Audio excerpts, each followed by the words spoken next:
All right, let's talk about the share market. It's one of those things that sounds really complex, maybe even a little intimidating, right? But what if I told you it all comes down to a few super simple ideas? Today, we're going to cut through all the noise and show you exactly how it works right from the very beginning. I mean, have you ever looked at a massive company and just thought, man, I wish I could own a tiny piece of that success? It's a pretty cool thought, and you know what? It's way more possible than you might think.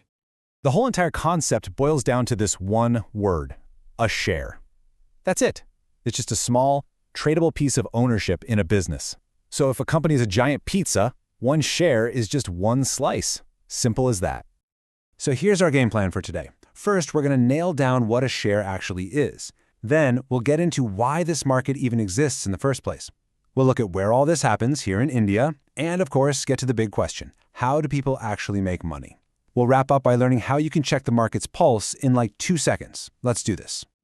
Okay, so let's start with that fundamental building block. You're going to hear people throw around words like share, stock, equity. Honestly, don't worry about it.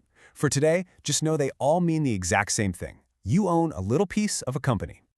Seriously, that's the whole idea. A company could be worth thousands of crores, but at the end of the day, it's just made up of all these individual little pieces of ownership.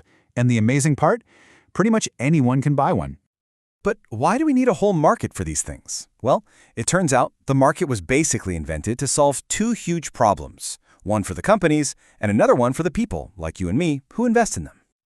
So, just imagine a big company wants to build a massive new factory, or maybe launch in a whole new country.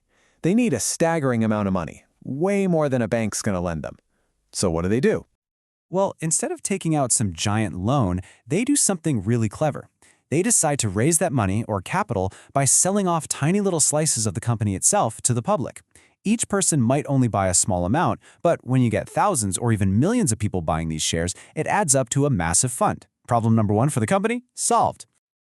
Okay, but wait. This creates a brand new problem. This time for you, the investor. You've given the company your cash, and they've already spent it building that factory. You can't just call them up and ask for a refund, right? So, are you just stuck? And this is where the market is just pure genius. It creates a place where you don't sell your share back to the company. You sell it to another person who wants to buy it. The company isn't even involved. This creates something called liquidity, which is just a fancy way of saying you can easily turn your investment back into cash whenever you need to. And just like that, problem number 2 is solved. Okay, so where does all this buying and selling actually go down? Well, here in India, it's mostly happening in 2 major marketplaces, which we call exchanges. You know, this whole idea is actually centuries old, starting way back in 1602. In India, it kicked off in 1875 with the Bombay Stock Exchange, the BSE, which, and this is a true story, famously started under a banyan tree. But the real game changer was in 1992 with the National Stock Exchange, the NSE. They brought everything online, and that digital leap changed everything. And just look at the difference that made. Before things went digital, it took over a century to get a few million people involved. But since going online, that number has absolutely exploded to over 100 million people in India. It just shows you how technology has opened the doors for everyone. Now, you've probably heard this term bounced around, IPO. It just stands for Initial Public Offering. Think of it like a company's big debut party. It's the very first time a private company goes public and offers its shares for sale to everybody. And this helps us understand a really key difference. When you buy shares directly from the company during that IPO, you're in what's called the primary market. It's kind of like buying a new car right from the dealership. But every single trade after that, me selling my share to you, you selling it to someone else, that all happens in the secondary market. That's like the massive used car lot where all the daily action takes place. So, we've covered the what, the why, and the where. Now, let's get to the question that's on everyone's mind. How do you actually make money doing this? At its very heart, the share market runs on the oldest rule in the book, supply and demand. It's that simple. If a company's doing great and everybody wants to buy its shares, that high demand pushes the price up. And on the flip side, if the company's in trouble and everyone is rushing to sell, that huge supply pushes the price down. That's the engine that drives everything. So based on that, there are 2 main ways to make a profit. First is what we call capital gains. This is the one everybody thinks of. You buy a share at one price, hope the company does well, and then sell it later at a higher price.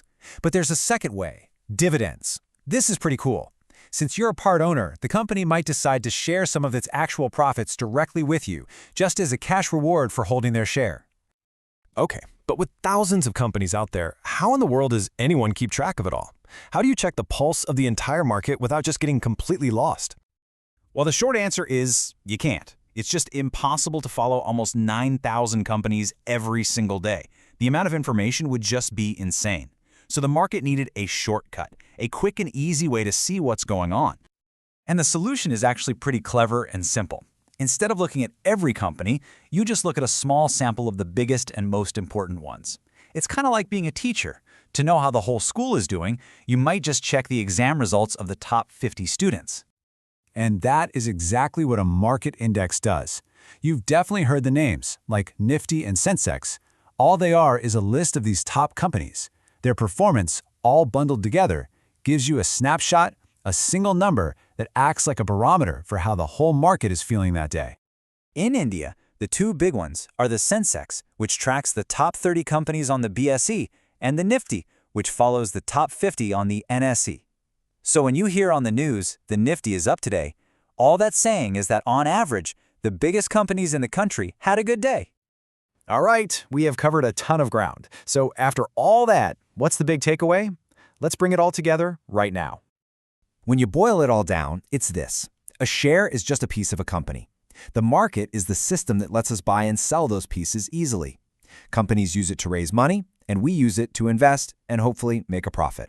And those big index names, Nifty and Sensex, they're just the scoreboards to check the market's health. That's really it.